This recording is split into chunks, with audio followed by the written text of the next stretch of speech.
안녕하세요. 최정경입니다. 청소년 문제와 보호 11주차 3교시 청소년 우울증과 관련된 문제에 관하여 학습하도록 하겠습니다. 자, 이번 시간 학습 목차를 통하여 학습 내용 알아보겠습니다. 먼저 우울증의 개념이고요. 두 번째 청소년 우울증의 특성, 세 번째 우울증 관련 요인입니다. 원인에 대해서 학습하고요. 끝으로 청소년 우울증의 대처 방안에 관하여 학습하도록 하겠습니다. 우울증의 개념에 관하여 먼저 학습합니다.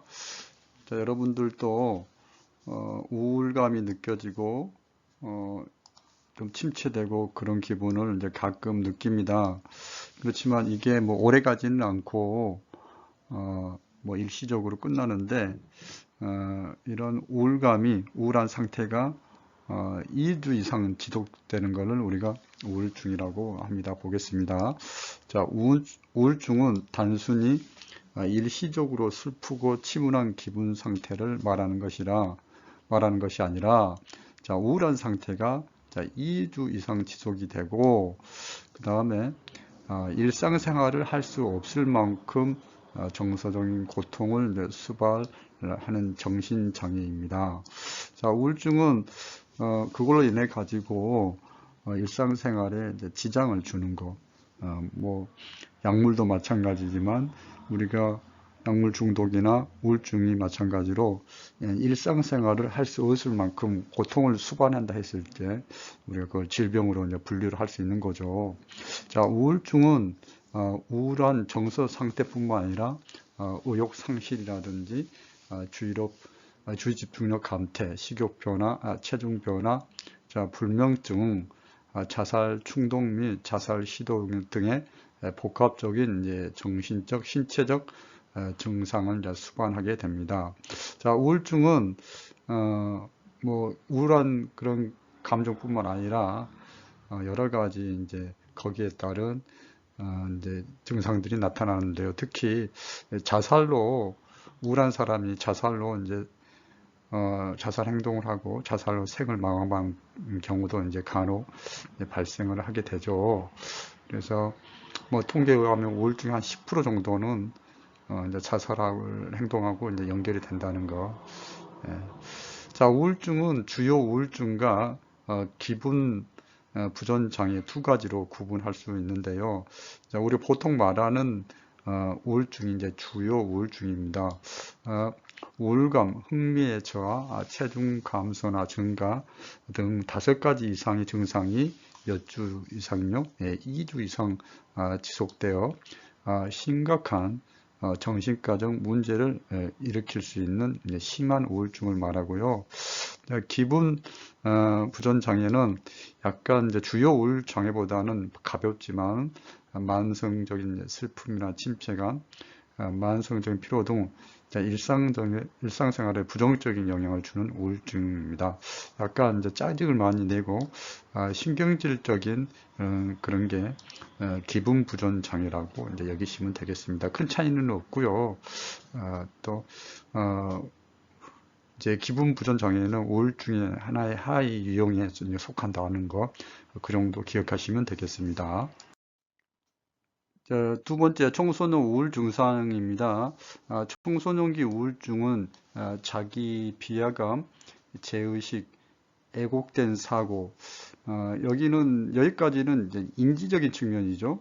그리고 이제 심리적이고 신체적으로 극심한 무력증, 그리고 피로감, 권태감, 체중 증상 및 충동적인 행동을 수반한다.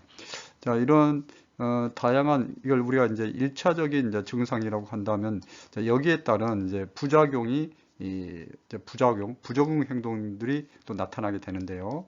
그걸 보시면은 학교 부적응, 그리고 스트레스에 대한 부정적인 대처, 대인관계 문제, 가인 행동증, 폭력성, 불안장애, 공격적 행동, 무분별한 성적 행동, 섭식장애, 약물남용, 비행, 자살 행동들을 말한다. 그래서 이게 뭐 구분을 해서 1차적인 증상이라, 여기 있는 내용이 1차적인 증상이라 그러면은 여기는 아래 있는 부적응 행동들은 2차적으로 나타나는 그런 증상으로 보시면 되겠습니다. 자, 행동장애와 함께 나타나는 대인관계 문제를 동반하는 경우가 흔하고요. 대인관계 문제 중에서 청소년기는 친구 관계가 아주 필수적인 관계이고, 친구와의 관계 속에서 가장 기본적인, 물론 가정에서도 사회성 교육이 되지만은 친구와의 관계에서 인간적인 관계를 형성하고 이제 사회적인 그런 상호작용 스킬을 이제 서로 이제 영향을 주고 받으며 학습을 하게 되는데, 이러한 원만한 친구 관계가 형성 되지 않고 친구하고 상호작용이 이루어지지 않기 때문에 이제 상호작용 자체가 이제 재미가 없고 즐겁지 않는 그런 문제를 가지고 오게 됩니다. 청소년 우울 증상 좀 더 보겠습니다. 청소년기의 우울 증상은 대인관계에 대한 지나친 의존이나 반대로 지나친 제한을 가져와 사회적으로 고립되는 결과를 가져올 수 있고, 다시 우울 증상을 악화시키는 원인이 됩니다. 그래서 우울한 청소년들은 상대방에게 그게 가족이든 친구든 지나치게 의존하거나 아예 반대로 이제 만남을 제한하고 그런 어떤 상반된 그런 태도를 보이는데요. 자, 이러한 청소년기의 우울 증상은 친구 관계뿐만 아니라 가족 관계에 포함한 대인 관계에 중요한 영향을 미쳐서 사회적 기능에 손상을 가져오게 된다. 말이 이제 좀 어렵게 느껴지실 텐데, 사회적인 기능이란 건 다른 사람과 대인 관계하고 상호작용하는 것들, 그렇죠. 거기에서 자기 의사 표현을 하고 합리적인 결정을 하고 이런 것들이 다 사회적인 기능입니다. 자, 이런 기능에 이제 손상을 가져오게 된다는 거죠. 자, 사회적 관계를 회피하고 문제를 많이 일으키며 정상적인 사고를 하지 못하며 자기 파괴적이고 공격적인 행동을 통해 비행 행동을 이제 일삼게 됩니다. 자, 여러분 이제 다음 슬라이드 때 좀 더 정리해서 말씀드리겠지만은, 자, 우울 증상은 그냥 단순하게 우울감 그걸로 끝나는 게 아니라 여러 가지 친구 관계, 또 사회적인 관계, 가족 관계, 그리고 그런 것, 공격성 비행까지도 연결된다는 것. 더불어서 성인기에 나타나는 사회적, 정서적, 행동적 부조금의 문제와 유발과 관련이 있다. 즉, 이 얘기가 무슨 얘기냐? 청소년기의 우울증을 경험한 사람은 그렇지 않은 사람에 비해 성인이 되어서 우울증을 경험할 확률이 높다. 자, 약물 오남용도 마찬가지입니다. 청소년기에 약물 오남용을 하게 되면은 성인기에도 더욱더 거기에 의존하고 약물에 이제 중독될 수가 있는데요. 자, 우울증을 경험한 사람도 성인이 되어서 우울증을 경험할 확률이 이제 매우 높게 나타납니다. 자, 앞서 말씀드렸던 청소년 우울 증상에 대해서 도식화된 내용을 통해 가지고 다시 이제 정립을 해 드리도록 하겠습니다. 자, 보통 이제 우울 증상이라는 걸 이제 우리 1차 증상이라고 그렇게 표현을 하겠습니다. 자기 비하하고 제의식을 느끼고 애곡된 사고, 이런 여기까지는 자기를 비하고 제의식, 애곡된 사고, 이런 것들은 이제 사고적인 측면, 인지적인 측면에서의 이제 우울 증상이라고 할 수 있고, 무력감, 피로감, 권태감, 신체 증상, 이런 것들이 심리적, 신체적으로 나타난다는 게, 우울 증상은 이제 인지적인 측면과 심리적인 측면, 그리고 신체적인 측면에 다 나타나서 우울 증상이 나타나는데, 우리가 그걸 이제 1차 증상이라 하고, 기본적인 1차적인 우울 증상에 따라서 부적응 행동을 보이게 됩니다. 그래서 이런 학교 부적응, 스트레스에 대한 부정적인 대처, 대인관계 문제, 그래서 대인관계 문제는 사회적인 기능 손상까지 이어지고, 폭력성, 불안장애, 공격적 행동, 약물 나온 비행, 자살 행동들까지로 이어지는 부정적 행동을 하는데 우리가 그걸 2차 증상이라고 정의를 하도록 하겠습니다. 저는 이런 1차적인 증상, 2차적인 증상은 우리 청소년들을 고립되게 만듭니다. 고립이 되면은 다시 또 이러한 증상, 2차적인 증상 내지는 또 1차적인 증상이 반복적으로 일어남으로써 악순환 되는 거죠. 고립이 되면 더욱더 이런 부적응적인 행동을 하고 부적응적인 행동은 또 고립하게 만드는 이런 악순환적인 순환 고리에 있다는 거. 우울 증상을 기본적인 우울 증상에서 부적응적인 행동을 보이고 그 기본적인 우울 증상을 이제 1차적인 증상이라 하고 부적응적인 행동을 2차적인 증상이라 했을 때 이러한 결과에 따라서 우리 청소년들은 고립이 되고 또 고립은 다시 또 부적응적인 하는 이런 악순환에 빠져 있다는 게 우울 증상에 대해서 이제 도식화 시켜서 여러분들한테 말씀드렸습니다. 청소년 우울 증상에 대해서 기본적인 우울 증상과 거기에 따른 부적응 행동에 관하여 말씀을 드렸고요. 자, 일반적인 우울 증상, 뭐 청소년뿐만 아니라 성인들 우리 쉽게 우울 증상을 체크할 수 있는 항목에 대해서 같이 보도록 하겠습니다. 자, 몸에 기운이 없다. 이런 우울 증상이 아주 기초적인 단서가 되는 거고, 집중력과 기억력이 떨어진다, 계산 능력이 떨어진다. 주변에 뭐 지인 가운데 특히 이제 가정에 있는 어머니, 뭐 아버지가 갑자기 집중력이 떨어지고 계산 능력이 떨어진다. 그러면은 한번 우울 증상을 의심해 볼 필요가 있습니다. 뭐 체중이 증가하고 이제 꿈을 많이 꾸는 거, 뭐 저도 꿈을 많이 꾸는데, 자, 특히 이제 악몽을 꾸게 될 경우에는 이제 우울 증상을 의심해 볼 필요가 있고, 뭐 짜증을 엄마가 예전보다 짜증을 더 많이 내신다. 그러면은 우울 증상을 또 생각해 볼 수가 있겠고요. 그러니까 주변에 이제 청소년들도 짜증을 내고 신경질적인 반응을 보인다. 그러면은 우울 증상을 의심해 볼 필요가 있습니다. 그리고 부정적이고 잘못된 그런 인지 왜곡을 하게 됩니다. 그래서 불평이 많고 부정적인 그런 생각을 한다. 그리고 또 우울 증상이라고 할 수가 있겠습니다. 자, 우울 장애는 10%가 자살로 생을 마감하는 안타까운 현실이기 때문에 자, 우울증과 자살은 동전의 양면과 같은 깊은 서로 관계가 있습니다. 자, 여러분도 여기 있는 항목을 잘 보시고 몇 가지 정도 해당되는지 한번 체크해 보시기 바랍니다.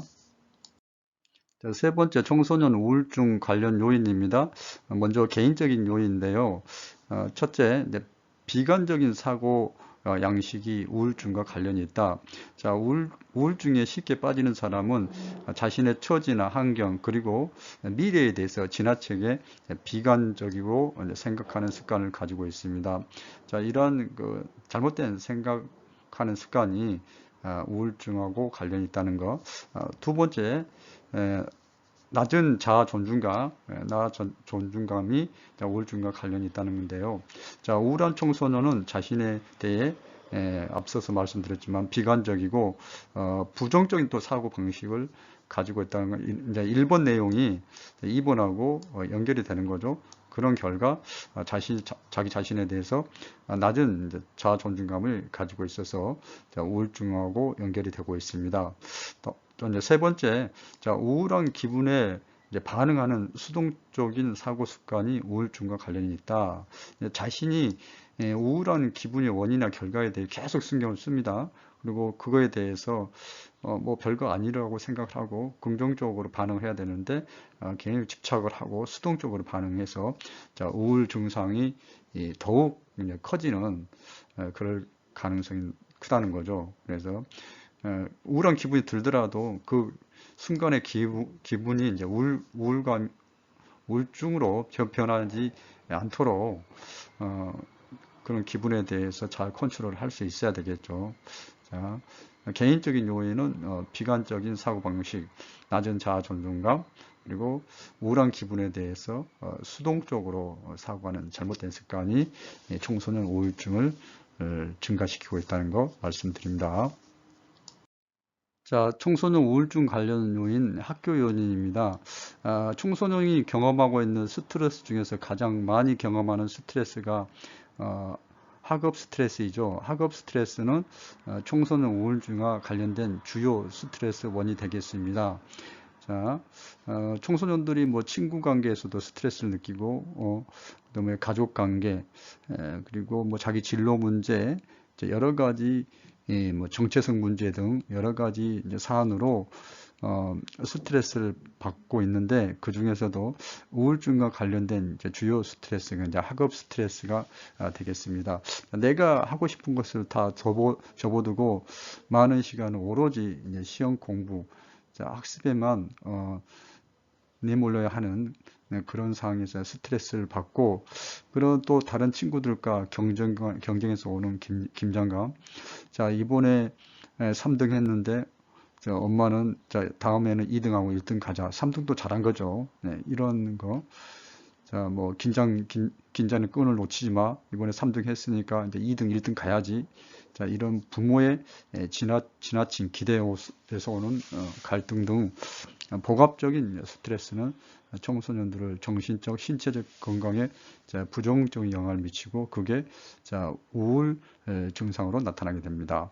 자, 입시를 준비하는 청소년들이 경험하는 이러한 심리적, 신체적 증상을 입시병이라고 하며 입시병의 증상은 우울증의 증상과 일치를 한다는 것. 자, 입시병, 공부를 하면서 오는 스트레스, 그런 것들 종합해서 입시병이라 하는데 우울증 증상과 똑같습니다. 그래서 우리 청소년들의 그런 긴장감을 풀어주고 해야 되는데 너무 안타깝게 학업 스트레스가 우울증하고 연결이 된다는 게 너무 안타깝습니다. 청소년 우울증과 관련된 가정 요인 보겠습니다. 청소년 우울증과 관련된 가정 요인은 부정적인 부모 자녀 관계뿐만 아니라 경제적인 빈곤, 부모의 우울증, 부모가 우울증을 앓을 경우 청소년 자녀도 우울증을 경험할 가능성이 크다는 거죠. 그래서 부모의 정신 건강이 청소년의 정신 건강에도 막강한 지대한 영향을 미치기 때문에 건강한 부모의 부모가 건강한 정신을 갖는 것도 매우 중요하다. 자, 부모의 우울증과 부정적인 양육은 자녀도 우울증을 경험할 가능성이 크고, 부모가 우울증을 하면은 유전적인 요인뿐만 아니라 부모의 우울증으로 인해서 이제 부정적인 가족 환경 요인도 영향을 미치게 된다.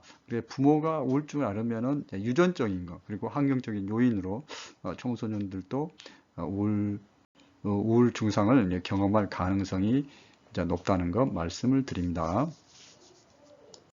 청소년 우울증의 대처 방안입니다. 첫 번째, 인지치료적인 접근인데요. 자, 인지치료는 우울증 환자에게 매우 효과적인 심리치료입니다. 자, 인지치료에서는 우울증을 유발하는 그 원인은 사건이 아니라 그 사건을 받아들이는 사고 방식, 해석의 방식이라고 보는 거죠. 자, 시험을 못 봤습니다. 시험을 못 본 게 하나의 사건이고 상황이라 했을 경우에 그 시험을 못 보고 성적이 떨어졌다는 그 상황이나 사건이 문제가 되는 게 아니고 그 시험이 떨어진 그런 사건이나 성적이 떨어진 사건이나 상황에 대해서 청소년이 어떻게 받아들이고 해석하고 판단하느냐에 따라서 달라진다는 게 인지치료적인 접근이지 않습니까? 그래서 우울증 환자들이 가지고 있는 그런 잘못된 자기 비하적이고 자기 비판적인 그런 사고 방식들을 수정하게 해서 우울증을 치료하는 거죠. 자, 상담자는 내담자로 하여금 우울증을 유발하는 사고 방식, 해석 방식, 판단 방식, 생각하는 방식을 스스로 알아차리게 하고 수정하게 함으로써 우울증을 치료한다는 거죠.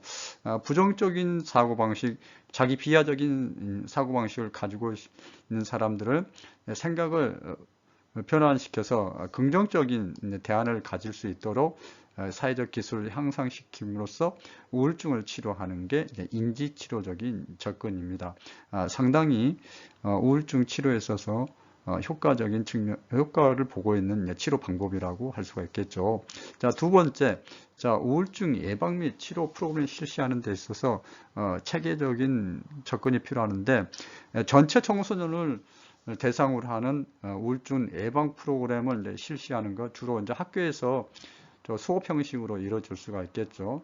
그 다음에 우울증에 앓고 있는 위험 요인을 가지고 있는 청소년들을 선별하여 집단 맞춤형으로 상담 교육을 실시하는 형식인데, 이 두 가지로 전체 청소년을 대상으로 하고 아니면은 선별해서 우울증 위험 요인을 가지고 있는 이런 청소년을 선별하여서 체계적인 우울증 예방 및 치료 교육이 필요하다는 거 말씀을 드립니다. 자, 학습 정리합니다. 청소년 우울증 문제에 대해서 이번 시간 학습했는데요. 자, 우울증 개념 보겠습니다. 자, 우울증은 단순히 일시적으로 슬프고 침울한 기분 상태를 말하는 것이 아니죠. 자, 우울한 상태가 2주 이상 지속되고 일상생활 할 수만큼 고통을 수반한 상태를 말합니다. 자, 우울증은 주요 우울증과 기분 부전 장애로 나눌 수가 있는데, 주요 우울증은 우울감, 흥미 저하, 체중 감소나 증가 등 5가지 이상의 증상이 2주 이상 지속되어 심각한 정신과적 문제를 일으킬 수 있는 심한 우울증을 말하고, 기분 부전 장애는 우울증의 하위 영역으로서 만성적인 슬픔이나 침체감, 만성적인 피로 등이 일상생활에서 나타나서 부정적인 영향을 주는 우울증으로 보시면 되겠습니다. 청소년 우울 증상입니다. 굉장히 자기 비하적이고 제의식을 갖고 왜곡된 사고를 가지고 있으며 피로감, 검태감, 신체적인 증상 및 충동적인 행동을 수발하게 되는데, 이게 이제 기본적인 1차적인 증상이라면 거기에 따른 부적응적인 행동을 하게 됩니다. 학교에서 부적응, 대인관계 문제, 불안장애, 공격적 행동, 약물 남용, 비행, 자살 행동 등을 하게 됩니다. 그래서 여기 있는 내용을 좀 1차적인 증상이라면 거기에 따른 부적응적인 행동을 2차적인 증상으로 정리할 수 있겠습니다. 청소년기 우울 증상은 지나치게 대인관계에 의존하거나 반대로 지나치게 제한하는 그런 형태로 나타나는데요. 결과적으로 이제 고립이 됩니다.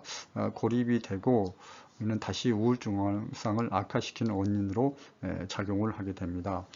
청소년기 우울 증상은 친구 관계뿐만 아니라 가족 관계를 포함한 대인 관계에 중요한 영향을 미쳐 사회적 기능 손상을 가져오게 됩니다. 청소년기에 이제 우울증을 경험한 사람은 그렇지 않는 사람에 비해 성인이 되어서도 우울증을 경험할 확률이 매우 높다는 가능성이 높습니다.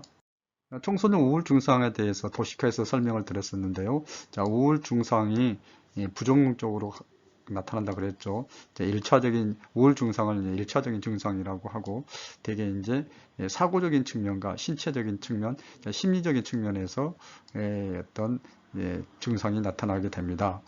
그리고 거기에 따른 이제 다양한 이제 부적응들이 일어나게 되고, 이런 부적응들은 우리 청소년들을 이제 우울이 깊어지면 고립하게 되고, 또 다른 이런 부적응적인 행동을 하고 계속 이런 악순환이 되어서 이제 증상에서 헤어나지 못하는 그러한 이제 구조, 연결 구조를 가지고 있습니다. 여러분들도 이런 우울 증상에 대한 메커니즘을 잘 이해하시고, 지금 우울 증상이 초보적인 우울 증상이 1차적인 초보적인 수준에서 우울 증상이 나타나는지, 아니면은 그게 심해져서 부적응적인 행동이 나타났고 그런 상황에서 이제 고립까지 갔는지, 이러한 메커니즘을 잘 이해하시고 청소년을 지도하고 상담하시기 바랍니다. 자, 일반적인 우울 증상입니다. 여러분께서도 몸에 기운이 없거나 집중력과 기억력이 떨어져 계산 능력도 떨어지고 체중이 증가하고 꿈을 많이 꾸고 악몽을 꾼다든지 짜증을 많이 낸다든지 인지 애곡이 생겼으면은 우울 증상을 의심해 볼 필요가 있습니다. 자, 우울증과 관련된 요인, 개인적인 요인, 우울증을 이제 많이 앓고 있는 사람은 상당히 이제 자기 비관적인 사고 방식을 가지고 있다, 사고 양식을 가지고 있다는 거죠. 자신의 처지나 환경에 대해서, 그리고 미래에 대해서 지나치게 비관적으로 생각하는 습관은 우울증을 과 연결될 가능성이 높고 또한 낮은 자아 존중감도 우울증과 관련이 있습니다. 자, 1차적으로 부정적이고 자기 비관적인 생각은 낮은 자아 존중감을 형성하게 되고 이게 우울증으로 연결이 된다는 거. 자, 우울한 기분에 반응하는 수동적인 사고 습관이 우울증과 관련이 있다는 거. 자, 우울한 기분에 들더라도 긍정적이고 능동적으로 받아들여야 되는데 계속 수동적으로 받아들이면 더욱 우울의 늪에 빠져나올 수 없게 됩니다. 다음은 학교 요인이죠. 학업 스트레스가 청소년 우울증과 관련된 주요 스트레스입니다. 그래서 학업에서 오는 입시 경쟁에서 오는 긴장감, 그리고 또 부모의 지나친 기대에서 오는 갈등, 부모님은 계속 해서 좋은 성적을 원하고 또 좋은 대학 가기를 원하고 그런 지나친 기대가 청소년들은 갈등을 느끼게 됩니다. 즉 이제 그런 심하면은 이제 입시병까지 가게 되는데 이 입시병이 우울 증상과 똑같습니다. 가정적인 요인입니다. 부모와 자녀가 이제 부정적인 관계뿐만 아니라 이제 가족의 빈곤이라든지 부모의 우울증이 청소년 우울증하고도 연결되는 거고, 부모가 우울증이 있을 경우 뭐 유전적인 요인뿐만 아니라 그로 인한 이제 환경적인 요인도 청소년들의 우울증을 경험할 가능성을 높게 만듭니다. 자, 청소년 우울증의 대처 방안, 인지치료가 아주 좋은 효과적인 심리치료 방법입니다. 자, 우울증을 유발하는 원인은 사건이나 상황이 아니라 그 사건이나 상황을 받아들이는 사고 방식의 문제라고 보는 거죠. 이 잘못된 생각을 바꿔주는 거죠. 잘못된 사고 방식을 고쳐주는 게 인지치료의 이제 핵심입니다. 자, 두 번째, 우울증을 예방할 수 있는 체계적인 교육이 필요하는데 청소년을 전체 대상으로 하는 방법이 있고 선별하여서 하는 방법 두 가지가 있겠죠.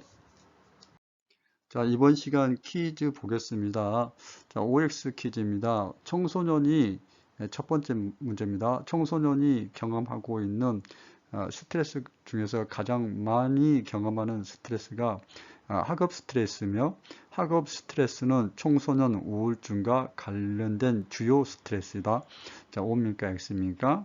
자, 두 번째 문제 보시겠습니다. 자, 우울증은 우울한 정서 상태뿐 아니라 의욕 상실, 주의 집중력 감소, 식욕의 변화, 체중의 변화, 불면증, 자살 충동 및 자살 시도 등의 복합적인 신체적, 정신적 증상을 수반하게 됩니다. 자, O입니까? X입니까? 여러분 맞춰보시기 바랍니다. 자, 이번 시간에는 청소년 우울증 문제에 관하여 학습했습니다.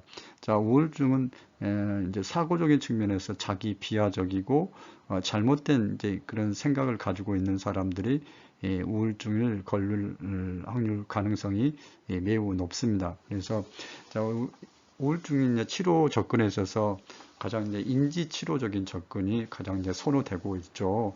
자, 우리 청소년들이 가지고 있는 자기 비하적이고 뭐 죄책감을 느낀다든지 뭐 시험을 잘못 봐서 뭐 힘들고 힘들어하는 거, 자, 이런 잘못된 생각들, 너무나 자기 비하적인 그런 생각들을 고쳐주는 게 이제 인지 치료라고 할 수 있습니다.